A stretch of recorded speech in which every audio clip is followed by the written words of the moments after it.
Bonjour les Padawan, aujourd'hui on se retrouve pour un tout savoir sur le Sarlacc. Merci à SET Music pour le son de mes fins de vidéo. C'est parti. Voici à quoi ressemble un Sarlacc si on l'enlève de la Terre. Dans la galaxie, il existe seulement 3 Sarlaccs connus. Nous allons les voir chacun à leur tour. Mais avant, quelques informations sur le Sarlacc. Le Sarlacc, avant d'arriver à leur taille adulte d'environ 100 mètres, est une sorte de spore qui va se placer en profondeur pour grandir durant des siècles. Une fois leur taille adulte, seule la femelle Sarlacc est visible, la gueule et les tentacules. En revanche, le mâle qui est bien plus petit se trouve sous terre, collé à la femelle. C'est donc la femelle qui le nourrit. Si une personne ou un animal tombe dans la gueule du Sarlacc, il sera digéré pendant près de 1000 ans, mais restera en vie grâce à des neurotoxines. Une souffrance qui doit être terrible. Dans la légende, seul le chasseur de primes, Boba Fett, est arrivé à en sortir grâce à son armure et ses gadgets mandalorians. Le premier Sarlacc que nous allons voir est celui de Tatooine, qui se trouve dans la mer des Dunes. Ce Sarlacc apparaît dans l'épisode 6 quand Jabba le Hutt veut tuer Luke Skywalker.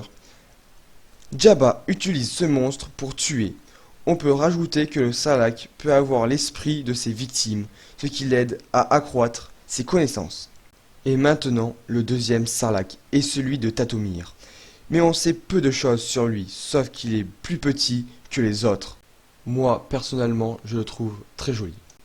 Et enfin, le meilleur pour la fin, c'est celui de Felucia, qui est juste énorme. Donc ce Sarlacc est le plus gros des 3 Sarlaccs.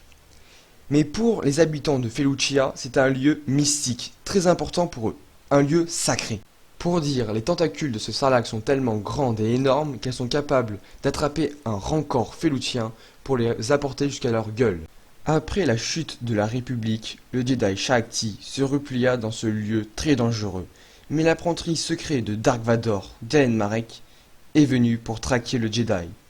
Malheureusement, durant le combat, le rancor de Shaak Ti se fit attraper par le Sarlacc et le Jedi ainsi que le rancor tomba dans la gigantesque gueule du Sarlacc.